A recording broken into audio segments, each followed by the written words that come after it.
Welcome back R S intellect insight. आज हम second year BA programme modern history का Russian revolution पढ़ेंगे। ये जो आपके सिलेबस में है रूसी क्रांति रशियन रेवोल्यूशन, इसके बारे में आज हम पढ़ेंगे। तो सबसे पहले ये जो रशियन रेवोल्यूशन है इसी को ना जानते क्या क्या कहा जाता है। तो देखो, इसी को अक्टूबर क्रांति, रूसी क्रांति, समाजवादी क्रांति या फिर आप बॉल्शेविक क्रांति या किसानों और मजदूरों की क्रांति के नाम से भी इसको जाना जाता है। ये जो क्रांति थी ये दो भागों में डिवाइड है। ये जो आपका रशियन रेवोल्यूशन है ना, ये दो पार्ट में है। पहला तो पार्ट था जो 8 मार्च 1917 में हुआ। फिर उसके बाद जब इसका सेकंड हुआ, सेकंड स्टेज जो था वो अक्टूबर 1917 में, मतलब पहले मार्च में हुआ, देन वो अक्टूबर में हुआ।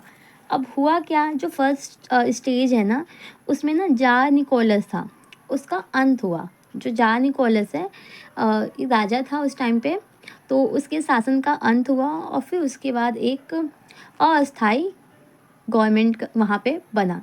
ठीक है, जो अस्थाई बना था वो उदारवादी पार्टी बनी थी। और जो 1917 है इसमें जो हुआ, तो यहाँ पे ना पहले तो यहाँ पे देखो 1917 में मार्च में अस्थायी शासन बनता है। ठीक है, तो यहीं पे जब अक्टूबर में होता है फिर से ये क्रांति, तो उस टाइम पे जो अस्थायी गवर्नमेंट है ना, जो नॉन परमानेंट है, तो उसकी जगह ना बॉल्शेविक सत्ता में आती है। अब बॉल्शेविक क्या, जो बॉल्शेविक गवर्नमेंट है यानी कम्युनिस्ट पार्टी, तो कम्युनिस्ट का ना यहाँ पे सरकार बनता है। ठीक है, तो ये 1917 में कम्युनिस्ट सरकार यहाँ पे आया। और उससे पहले 1917 में ही मार्च में अस्थायी शासन रूल किया, मतलब जार निकोलस के शासन को अंत करके। और उससे पहले 1917 से पहले मार्च 1917 से पहले क्या था, यहाँ पे राजा का शासन था, मोनार्की सिस्टम था यहाँ पे। ठीक है, तो इसी चीज़ों को हम यहाँ पे पढ़ेंगे कि ये जो रशियन रेवोल्यूशन है, ठीक है, जो आपका बोल्शेविक क्रांति है या फिर अक्टूबर क्रांति कहो, आप रूसी क्रांति कहो, समाजवादी क्रांति कहो, तो इसमें क्या हुआ था, ये जो जार निकोलस का शासन है ये कैसे ख़त्म हुआ, क्या चीज़ें थी, ये आज हम इस वीडियो में पढ़ने वाले हैं। तो हम पहले यहाँ पे एक छोटा सा एक इंट्रो पढ़ते हैं कि जो रशियन रेवोल्यूशन है, जो बोल्शेविक क्रांति 1917 की, तो क्या था ये। तो रूसी क्रांति को ही बोल्शेविक क्रांति के नाम से जाना जाता है। और रूसी शासक जो थे वहाँ पे जो शासन कर रहे थे उसको जार कहा जाता था। और रूस के अंदर ना रोमन साम्राज्य स्थापित था। जो रोमन साम्राज्य है ना वो वहाँ पे स्थापित था। और रूस में राजतंत्र और जो वंशानुक्रम सिस्टम है ना वो था, मोनार्की सिस्टम था कि राजा का बेटा राजा ही बनेगा, बाकी कोई दूसरा चुन के नहीं आएगा। और रूस की जो सीमा थी वो यूरोप से और कुछ जो इसके पार्ट थे वो एशिया में थे, इसलिए जो रूस है रूस को यूरेशिया भी कहते हैं। और 1917 में जो पार्टी बहुमत से, जैसे बोल्शेविक आई, और फिर जो पार्टी अल्पमत में यानी जिनको कम वोट मिला, मॉनिस्विक आई, ये आई। एक इसमें यूएसएसआर का भी हम पढ़ेंगे कि जो यूएसएसआर यानी union of Soviet social Republic, वो भी है। ठीक है, तो यहाँ पे किसका शासन था, जार का था। रूस में ही राजा का शासन था और उसको जार कहा जाता था। ठीक है, उस समय के जो राजा थे वो निरंकुश थे। निरंकुश का जो मतलब है वो है कि वो अपने मनमानी ढंग से काम करेंगे। ठीक है, और जो रूस है, रूस विश्व का सबसे बड़ा देश था, एक बड़ा क्षेत्र था, मतलब हर चीज़ की दृष्टि से। और अभी भी रूस एरिया की दृष्टि से भी वो सबसे बड़ा है, नंबर 1 पे आता है। और रूस को यूरेशिया भी कहते हैं, ये भी हमने पढ़ लिया है। ठीक है, और उस टाइम पे जो ये घटना वगैरह हुई थी, जो क्रांति, उससे काफ़ी ज़्यादा जो आसपास के जो कंट्री थे उसको भी काफ़ी ज़्यादा नुकसान उठाना पड़ा, उन पे भी इफेक्ट पड़ा। तो रूसी क्रांति ना 20वीं सदी में हुई थी और ये सबसे एक महान और महत्वपूर्ण घटना थी। आप ये कह सकते हो कि एक बहुत ही इम्पोर्टेंट इवेंट था, क्योंकि इस मोमेंट में इस रेवोल्यूशन में क्या था कि समाज को ना एक नई विचारधारा दी। इस रेवोल्यूशन ने समाज को एक नई विचारधारा दी, वो थी सोशलिज्म का, यानी लोकतंत्र, समानता, बंधुत्व। और पहली बार इस क्रांति से विश्व में मजदूरों की सरकार बनी, ऐसा पहली बार हुआ। और कार्ल मार्क्स के एक पुस्तक है जिनका नाम है कम्युनिस्ट मैनिफेस्टो। कम्युनिस्ट मैनिफेस्टो, ठीक है। कम्युनिस्ट मैनिफेस्टो से लेनिन अत्यधिक प्रभावित हुआ और इसी पुस्तक द्वारा समाजवाद की स्थापना हुई। और इस विचारधारा से यूरोप और जो एशिया है, एशिया काफ़ी प्रभावित हुआ और उन्होंने भी इस विचारधारा को अपनाया। लेकिन सोवियत संघ के विघटन के बाद जो समाजवाद की विचारधारा है वो क्या हुई, ख़त्म होने लगी। जब 1991 में सोवियत संघ का विघटन हुआ, उसके बाद जो ये विचारधारा है धीरे धीरे समाप्त होने लगी। रूस की राज्य क्रांति 20वीं सदी के इतिहास की सबसे महत्वपूर्ण इवेंट थी, ठीक है। और इस घटना से जो पूर्व 28वीं, जैसे कि अमेरिका हो गया, फ्रांस हो गया, ये जो क्रांति थी ना, इससे पहले 28वीं सदी में अमेरिका की क्रांति हुई थी रूस से पहले। और इसके अलावा फ्रांस की क्रांति थी। फ्रांस की क्रांति से वो 3 वर्ड आए थे, जैसे भाईचारा, बंधुत्व, ठीक है, ये वाले जो वर्ड्स थे वहीं से निकल के आए थे। समानता, बंधुत्व की भावना जो थी ये। लेकिन जो रूसी क्रांति था, रूसी क्रांति ना अपना एक अलग ही, इसका एक महत्व था, क्योंकि प्रत्येक क्रांति अपनी प्रकृति के विस्तार और उद्देश्यों से अन्य क्रांतियों से अलग होती है। वैसे ही यहाँ पे रूस की क्रांति भी बाकी क्रांतियों से अलग थी। जहाँ अमेरिकी क्रांति उपनिवेशवाद को चुनौती दे रही थी, और वहीं पर अगर फ्रांस की बात करें तो फ्रांस की क्रांति जो है लोकतंत्र, राष्ट्रीयता और सामाजिक न्याय के सिद्धांतों को अपना मतलब टारगेट कर रही थी, ठीक है। तो फ्रांस में क्रांति ने स्वतंत्रता, समानता और बंधुत्व, इन सब विचारों को प्रभावित किया था। लेकिन जो 1917 में रूस की है, जो रूस की क्रांति हुई थी, यहाँ जो 1917 में जो रूस की क्रांति हुई थी, ये जो क्रांति थी ये इसलिए हुई थी कि वहाँ के जो स्वेच्छाधारी शासक है, जो निरंकुश शासक है ना, उसका अंत किया जा सके। इसके अलावा लोकतंत्र की स्थापना को इसने प्रयत्न नहीं किया, बल्कि इसने सामाजिक, आर्थिक और व्यावसायिक जो क्षेत्र में जितने भी कुलीन, पूंजीपति, जमींदार थे ना, उनकी शक्तियों को भी ख़त्म करने के लिए ये जो रेवोल्यूशन था उसके लिए भी किया गया। तो अपने आप में एक बहुत ही ज़्यादा महत्वपूर्ण एक रेवोल्यूशन है। यहाँ पे मैं समाजवाद बोल रही, तो समाजवाद का मतलब क्या है यहाँ पे, क्योंकि जो रूस की क्रांति हुई थी तो ये समाजवाद पे बेस्ड थी। तो समाजवाद का मतलब क्या है, तो समाजवाद का मतलब है कि एक ऐसी विचारधारा जो एक नए समाज, नए संस्कृति और नए सभ्यता को जन्म देती है।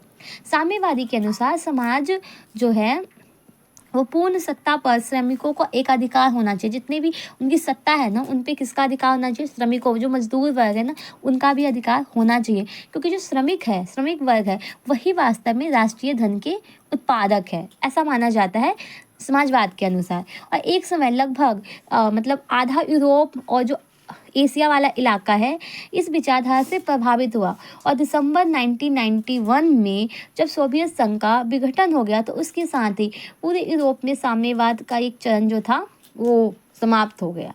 लेकिन हाँ, चाइना जो है, चाइना अभी भी साम्यवाद को फॉलो कर रहा है। चाइना में अभी भी साम्यवाद को ही अपनाया गया। तो ये तो था आपका बेसिक इंट्रो था कि रूस की क्रांति के क्या क्या मतलब फैक्ट थे, क्या किस कारण से हुआ था। एक नॉर्मल सा था कि यहाँ पे टारगेट किसको किया गया था, जो जार का शासन है उसी को यहाँ पे ख़त्म करने के लिए ये क्रांति आई थी। जैसे यहाँ पे हम एक पृष्ठभूमि पढ़ते हैं। 20वीं सदी के आरंभ में रूस पर जार निकोलस II का शासन था। वो एक तानाशाह था जिसकी नीतियाँ जनता के बीच लोकप्रिय नहीं थी। जब रूस जापान से हार गया तो वो 1905 में जार का विरोध चरम पर पहुंच गया।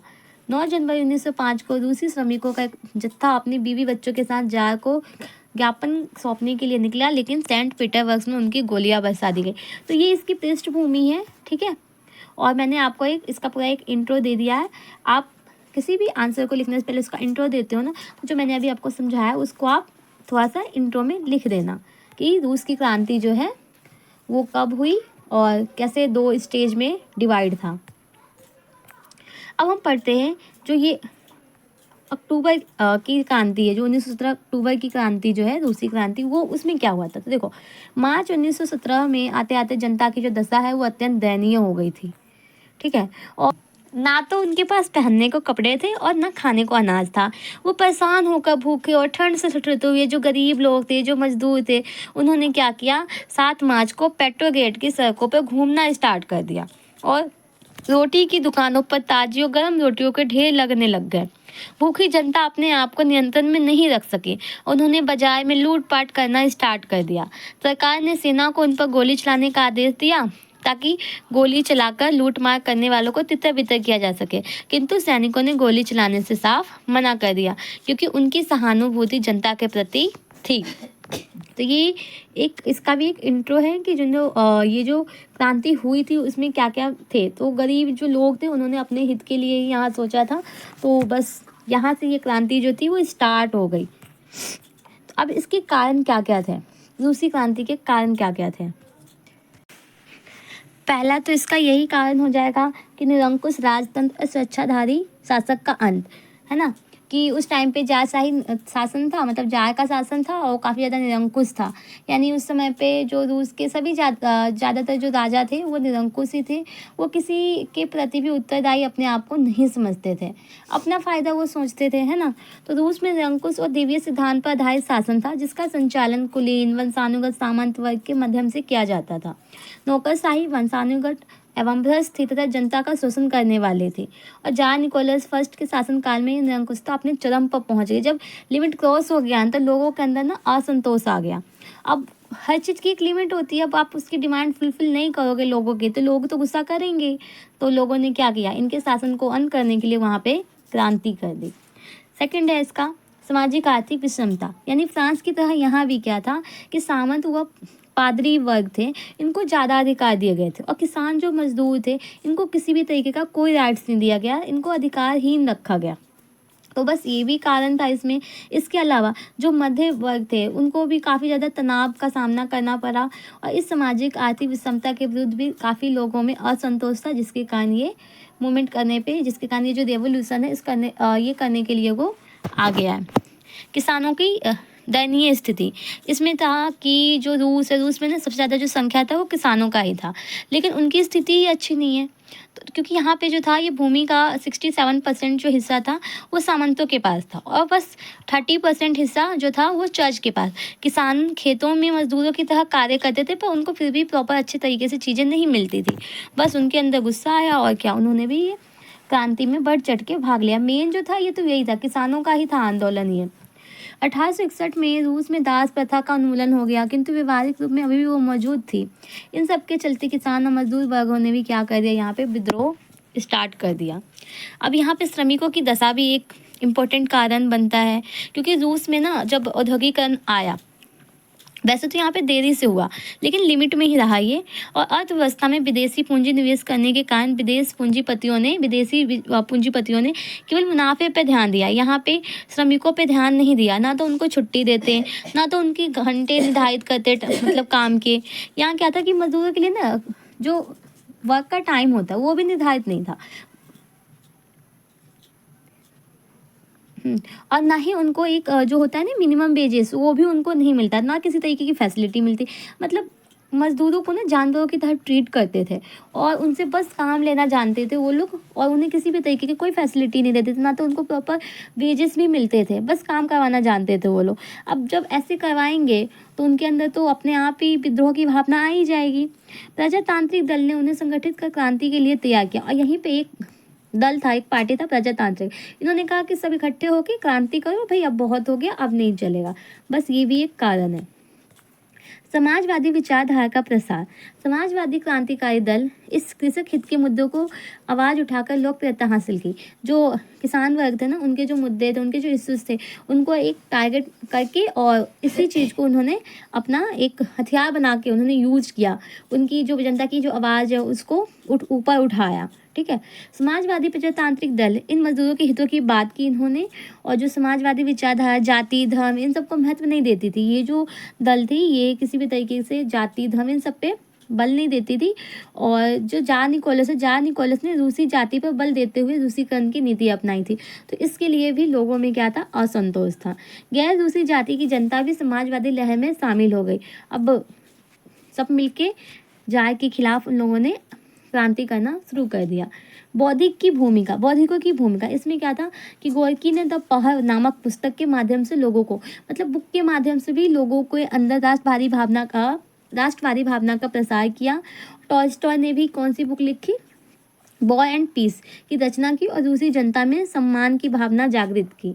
रूस एवं जापान का, ये भी एक इम्पोर्टेंट बनता है कि उस टाइम पे रूस एवं जापान का युद्ध हुआ। जैसे जब जापान ने चीन के मंचूरियन क्षेत्र पर आक्रमण किया तो इसी दौरान रूसी सेना में उसकी जो भिड़ंत है वो हुई और रूसी सेना पराजित। जब यहाँ पे क्या हुआ कि जापान और चीन के बीच ना आक्रमण वगैरह हुए तो उस टाइम पे जो रूसी सेना है उसके साथ उसकी लड़ाई हुई, रूस हार गया। तो इससे राजतंत्र ना कमज़ोर हो गया वहाँ पे, और जो वहाँ की जनता थी वो काफ़ी ज़्यादा उससे जार से गुस्सा थी, क्योंकि जार भी कहीं ना कहीं उससे उसकी वजह से ही वहाँ हुआ था ऐसा, वो हार गया था। तो सामाजिक, आर्थिक और सैनिक स्तर पे भी कमजोरी दूर करने के लिए जनता ने प्रतिनिधि सदन, एक ड्यूमा की भी मांग की थी कि हमारे लिए एक संसद बनाया जाए। ड्यूमा जो है संसद का नाम है, तो यहाँ पे ड्यूमा की गठन की मांग की गई। अपनी मांगों के समर्थन में रूसी जनता ने पीट्सबर्ग में शांति जुलूस निकाला, एक शांतिपूर्ण जुलूस निकाला था कि ड्यूमा बनना चाहिए, ठीक है, जिस पर जार ने गोली चलवा दी और जिससे जनता क्या हो गई, गुस्से में आ गई और नागरिक अधिकारों हेतु जार को ड्यूमा के गठन की अनुमति देनी पड़ी। पहले तो उसने बोला नहीं और उसने गोली भी चलवाई, लेकिन जनता क्या हुआ, जनता को अंदर में इससे गुस्सा आ गया और जिसके कारण जब ज़्यादा गुस्सा होंगे तो जो जार था उसको ड्यूमा के लिए अनुमति देनी ही पड़ गई, क्योंकि ये जो ड्यूमा था, ड्यूमा में बोला गया था कि जितने भी नागरिक है उनके अधिकारों के बारे में यहाँ पे बात की जाएगी। और ड्यूमा का जो अस्तित्व जार की इच्छा पर निर्भर था, जब चाहे जार इसको नष्ट कर सकता था, जब चाहे यहाँ पे रख सकता था। तो लोकतंत्र वैसे तो काम नहीं हो सका, लेकिन 1905 की इस घटना को वास्तविक क्रांति नहीं कहा जा सकता, क्योंकि ये जो ड्यूमा वाली बात थी 1905 के करीब में हुई थी, तो उस टाइम जो ये घटना हुई थी उसको वैसे क्रांति के नाम नहीं दिया गया।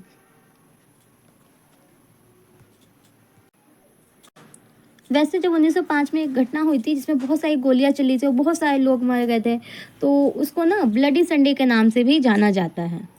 तत्कालीन कारण क्या था वहाँ पे, तो देखो तत्कालीन जो कारण था, रूस ने साम्राज्यवादी लाभ लेने के उद्देश्य से मित्र राष्ट्रों के पक्ष में प्रथम विश्व युद्ध में भागीदारी की और जिसके चलते क्या हुआ, कई सारी प्रॉब्लम उनको फेस करना पड़ा। जैसे रूस ने बड़ी मात्रा में सैनिकों की भर्ती की, परंतु पर्याप्त मात्रा में हथियार उपलब्ध नहीं कराए और न ही वेतन दिए, और इससे क्या हुआ, सैनिकों में असंतोष बढ़ गया, है ना। परिवहन के साधन युद्ध कार्यों में लगाए गए, जिससे उद्योगों की परिचालन में बाधा उत्पन्न हुई और इससे क्या हुआ, आर्थिक संकट उत्पन्न हो गया। बस 1916-17 में काफ़ी ज़्यादा अकाल पड़ गया, जिससे खाद्यान्न संकट उत्पन्न हुआ और जिससे क्या हुआ, जनता में काफ़ी ज़्यादा क्रोध उत्पन्न हुआ। तो ये भी उस टाइम के तत्कालीन कारण है। अब आता ये है कि जो ये रशियन रेवोल्यूशन हुआ था, इसके क्या क्या कॉन्सिक्वेंसेस थे, क्या क्या इसके परिणाम थे, क्या निकला कंक्लूजन इसका। तो राजनीतिक परिणाम की बात करें तो देखो, सबसे पहले तो यहाँ पे राजतंत्र समाप्त हो गया, है ना। जो यहाँ पे जार का शासन था वो खत्म हो गया और रूस द्वारा पूंजीवाद व उपनिवेशवाद का जो था, इसके स्वाभाविक जो विरोध के कारण ये औपनिवेशिक शासन से मुक्ति का अग्रदूत समझा गया। जर्मनी के साथ बोल्शेविक की संधि द्वारा प्रथम विश्व युद्ध से रूस अलग हो गया। आर्थिक परिणाम में रूस में उत्पादन एवं वितरण के साधनों पर राज्य का नियंत्रण स्थापित हुआ। पूंजीवाद देशों से रूस को किसी भी प्रकार के सहयोग की अपेक्षा नहीं थी, अतः वैज्ञानिक तकनीकी विकास हेतु आत्मनिर्भरता के पथ पर यह अग्रसर हुआ। रूस द्वारा नियोजित अर्थव्यवस्था के माध्यम से आर्थिक विकास करने के कारण ये वैश्विक आर्थिक मंदी से दुष्प्रभावित नहीं हुआ। सामाजिक परिणाम क्या थे, सामाजिक में सामान्यतः जो कुलीन वर्ग थे उनकी समाप्ति हो गई, चर्च का जो शासन था वो भी खत्म हो गया, वर्ग भेद हो रहा था ना, तो वो जो वर्ग भेद था उसकी भी समाप्ति हो गई। और उसमें शिक्षा का प्रसार, राज्य द्वारा 16 वर्ष की उम्र तक निःशुल्क शिक्षा, ठीक है, अनिवार्य कर दिया गया और जो लैंगिक भेदभाव थे उसकी भी समाप्ति कर दी गई।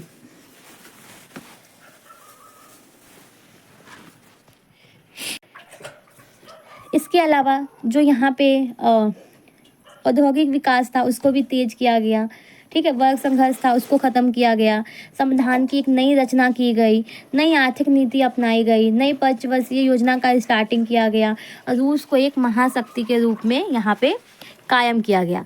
अब जब ये नई इकोनॉमिक सिस्टम आया ना, न्यू इकोनॉमिक पॉलिसी, ये लेनिन लेकर आया था, ठीक है, ये यहाँ पे पॉइंट है, ये लेनिन लेकर आया था और ये जो था ये समाजवादी था, ये समानता पे विश्वास रखता था, ठीक है, जो श्रमिक वर्ग थे, जो गरीब वर्ग थे, ये सभी लोगों की भलाई सोचता था। यहाँ पे साम्यवादी से ये प्रभावित था। साम्यवादी मतलब दुनिया में हर समय दो वर्ग होते हैं, इनका कहना था। एक तो होता है पूंजीपति और एक होता है गरीब वर्ग। और इसी में ना एक कार्ल मार्क्स है, वो ये कहते थे कि गरीबों के पास खोने के लिए कुछ नहीं है और पाने के लिए बहुत कुछ है। कार्ल मार्क्स का एक स्टेटमेंट है कि गरीबों के पास खोने के लिए तो कुछ नहीं है लेकिन पाने के लिए बहुत कुछ है। तो अपने आप को ना, जैसे हमें ना अपने लिए खुद लड़ना पड़ेगा, चाहे उसके लिए हमें क्रांति ही क्यों ना करना पड़े। और जिससे मतलब ऐसा कहा जाता कि हमें अपने आप को कुछ दिलाना है, हमें कुछ अधिकार पाना है तो हमें खुद लड़ना ही होगा, और जिसके लिए हमें क्रांति ही क्यों ना करनी हो, और जिसको आगे चलकर, ठीक है, सर्वहारा के रूप में जाना गया। अब 1921 में एक नई आर्थिक नीति लेनिन के द्वारा बनाई गई, ठीक है। ये जो था ये पूंजीवाद प्लस साम्यवाद में था। और उसके बाद बात करें हम 1924 में क्या हुआ, लेनिन की मृत्यु हो गई। कैसे हुई? पैरालिसिस हो गए थे, तो जिसकी वजह से इनकी डेथ हो गई। फिर इसके बाद कौन आया शासन में? तो स्टालिन आया, स्टालिन, ठीक है। ये जो था ये कट्टरपंथी था, ये एक कट्टरपंथी क्रांतिकारी था, किसी का राष्ट्रीयकरण। इसमें क्या था कि रूस की जो सरकार है कृषि के क्षेत्र में अधिक उत्पादन बढ़ाना चाहती थी, और इसके लिए सबसे पहले लेनिन ने, इसके बाद स्टालिन ने भी किया। दिसंबर 1927 में 15वीं पार्टी कांग्रेस ने कृषि के राष्ट्रीयकरण एवं उसके सामूहिककरण का भी यहाँ पे प्रस्ताव रखा। रूस में सरकारी फर्म खोलने के उद्देश्य यही था कि जो देश है, देश की एक विस्तृत और वीरान जो भूमि है, जो बिल्कुल बंजर टाइप की जो भूमि है ना, उसको खेती के काम में ला सके, ऐसा उन्होंने मतलब प्रबंध वहाँ पे किया। और सामूहिक फॉर्म का भी वहाँ पे निर्माण करवाया, और कई किसानों को खेतों को एक साथ मिलाकर सहयोगपूर्ण काम करना था। और यह कार्य बहुत ही जल्दी हुआ, और अपनी भूमि और कृषि के समस्त औजार की भी यहाँ पे विशेष मात्रा में यहाँ पे उपलब्धता थी। और उत्पादन का मुख्य कारण यही था कि किसानों की ज़मीन पर अपना मालिकाना हक होता था, और श्रमिकों को मासिक वेतन भी देना या प्रदान करना यहीं से स्टार्ट हो गया, ठीक है। फिर उसके बाद आता है कृषि का पुनरुद्धार। इसमें क्या था कि रूस में किसानों ने नई आर्थिक नीति का स्वागत किया, और वो बड़े उत्साह के साथ यहाँ पे राष्ट्रीय अर्थव्यवस्था का पुनर्निर्माण करने में लग गए।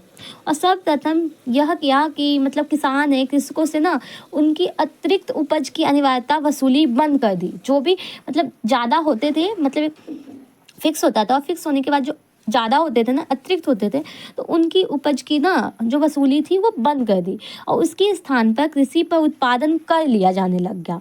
और कृषकों को अपनी अतिरिक्त उपज को बाजार में बेचने के लिए बोला गया कि तुम अपना बेच सकते हो, धन अर्जित कर सकते हो, अपने पास रख सकते हो, ऐसा बोला गया। पहले क्या था कि पहले उससे ले लिया जाता था, पर अब ऐसा नहीं हुआ। इसे फुटकर व्यापारी भी स्टार्ट हो गया, वो अपना बेचने चले जाते थे, तो व्यापारपन स्टार्ट हो गया यहाँ पे।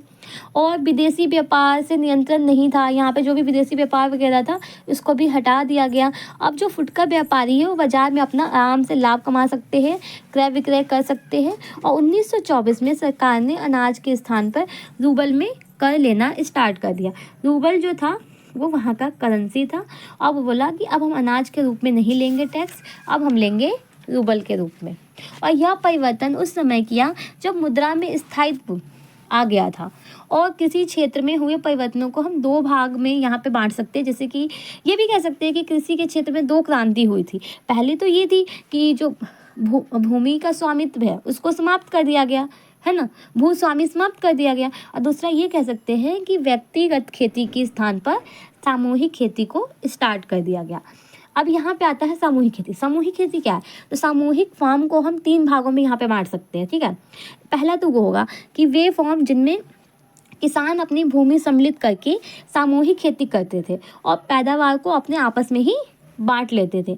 जमीन तो सबको शामिल, वहाँ पे जो ज़मीन थी वो सबकी शामिल रहती थी, लेकिन कृषि का जो उपकरण है, पशु आदि किसानों के अपने ही होते थे। और ऐसे फॉर्म में केवल भूमि और श्रम का ही सामूहिक करण यहाँ पे होता था। मतलब जो जो जिनके पास इंस्ट्रूमेंट है वो अपना उसमें लगाते थे, यूज करते थे। पहला ये होगा। दूसरा ये हुआ, दूसरे प्रकार के फॉर्म में इसको ना आर्टिल कहा जाता था। क्या कहा जाता था? आर्टिल, ठीक है, आर्टिल कहते थे, जिसमें भूमि और श्रम के साथ साथ पूंजी का भी यहाँ पे सामूहिकरण किया गया था। मतलब पूंजी जो था, पैसा था, उनको भी सब मिलके लगाते थे। थर्ड क्या था, इसको ना कम्यून, ठीक है, कम्यून कहलाता था ये। और इसमें सभी वस्तुओं को सामूहिकरण कर दिया गया था। किसानों की कोई वस्तु यहाँ पे नहीं थी, जैसे मकान, पशु, औजार, सभी यहाँ पे जितनी भी सामग्री थी ना, सबको यहाँ पे सम्मिलित किया जाता था और उन्हें सम्मिलित भंडार से अपनी आवश्यकता की वस्तु को वहाँ जो मतलब जहाँ पे जितनी आवश्यकता होगी वहाँ से उसको प्राप्त हो जाती थी। ठीक है, फिर है निजी व्यापार का प्रचलन। इसमें क्या था, युद्धकालीन साम्यवाद के समय निजी व्यापार नाम मात्र का था, लेकिन क्या हुआ कि वस्तु विनिमय के द्वारा संचालित होता था ये सारी चीज़ें। 1924 में किसानों से जो सरकार ने रूबल में, एक रूबल के रूप में उसने टैक्स स्टार्ट कर दिया और उसके बाद उसने जो भी लोग थे वो कर चुकाने लग गए थे। ठीक है, कर चुकाने के पश्चात जो अनाज बचता था उसे किसान स्थानीय बाजार में बेच सकता था। ठीक है, अब निजी व्यापार का भी यहाँ पर स्टार्टिंग हो गया, जिससे किसान जो था वो अपने जो भी उनकी आर्थिक स्थिति थी उसमें वो सुधार कर सकता था, क्योंकि अब उसके पास पैसे आने स्टार्ट हो गए थे। फिर है छोटे उद्योग। देखो, मुद्रा सुधार व्यवस्था में ये वही आ गया आपका कि अब वो बेच सकता है, तो जब वो बेचेगा अपने अनाज को तो पैसे आएंगे, रूबल स्टार्ट हो गया, टैक्स वगैरह। ठीक है, उद्योगों का राष्ट्रीयकरण में वही है कि व्यापार उन्होंने स्टार्ट किया, छोटे छोटे फैक्ट्रियाँ वगैरह वो लोग लगाने लग गए थे। और यहाँ पे छोटे उद्योगों को विशेष छूट। इसमें क्या था कि रूस में ना सभी बड़े उद्योग सरकारी नियंत्रण में थे, परंतु छोटे छोटे जो थे जैसे कि रेल है ना, ऐसे पर सरकार का पूरा नियंत्रण था। और कुछ छोटे उद्योगों का भी राष्ट्रीयकरण किया गया दोबारा से 1922 में। कितने, 4000 उद्योगों को यहाँ पे लाइसेंस जारी किया और विदेशी कंपनियों को भी यहाँ पे रियायत देकर वहाँ उद्योग लगाने के लिए प्रेरित किया, वो प्रोत्साहित किया। बहुत से छोटे व्यवसाय जो थे व्यक्तिगत अधिकार में थे। इन निजी कारखानों में भी औसत 2 व्यक्ति काम करते थे और कुल उत्पादन का 5% जो था भाग वो निर्मित होता था। फिर है श्रम और मजदूर संघ नीति। इसमें क्या था कि नवीन आर्थिक नीति लागू होने की वजह से क्या हुआ, यहाँ पे जो श्रम है, ठीक है, जबरन श्रम करवाने और बराबर वेतन ना देने की नीति यहाँ पे जो थी वो समाप्त होगी, क्योंकि इसी की वजह से तो वहाँ पे लोगों ने, मजदूरों ने आंदोलन किया था, क्रांति लाए थे वो। तो ये जो नीति थी इसको ख़त्म किया गया कि ज़बरदस्ती तुम काम नहीं करवा सकते और पैसा बिना मतलब जो भी हम मेहनत करते हैं वो मेहनत के अकॉर्डिंग पैसा नहीं दोगे तो हम काम नहीं करेंगे। तो अब जो थी ये वाली नीति ज़बरदस्ती वाली ख़त्म हो गई। और युद्ध के बाद साम्यवाद के काल में सरकार औद्योगिक श्रमिकों को राशन और जो भी उनकी नीड की जो सामग्री थी ना वो भी उपलब्ध कराने लग गई। लेकिन नई आर्थिक नीति के तहत श्रमिकों को मुद्रा भी दी जाने लग गई। पहले तो खाने पीने की चीज़ देती जाती थी, लेकिन अब पैसे भी दिए जाने लग गए, जिससे अब निजी व्यापार और बढ़ गया और औद्योगिक श्रम जीवियों को अपनी आवश्यकता की वस्तु की स्वयं जो भी जुटाना पड़ता था वो पैसे उनको मिल गए, तब खुद जुटाना पड़ गया। ठीक है, तो उसके लिए उनको आमदनी भी काफ़ी पहले कम मिलती थी, लेकिन अब ज़्यादा मिलने लग गई कि अब खुद अपना वस्तु वगैरह का जो भी तुम्हें नीड होता है तुम आप खुद से जुटा सकते हो। तो समाजवादी व्यवस्था में मजदूर का जो महत्वपूर्ण स्थान था वो हम यहाँ से देख सकते हैं कि काफ़ी ज़्यादा यहाँ पे इम्पोर्टेंट रोल प्ले करते हैं जो भी पीजेंट लोग हैं। ठीक है, तो ये आपका रशियन रेवोल्यूशन था और लेनिन की आर्थिक नीति भी थी, new economic policy of Lenin, यही था। ये सारे पॉइंट्स अलग से क्वेश्चन आता है लेनिन का, तो आप इसमें ये लिख के एक्सप्लेन कर दो। और रशियन रेवोल्यूशन के परिणाम कारण क्या क्या थे ये कंप्लीट हो गया है। ठीक है।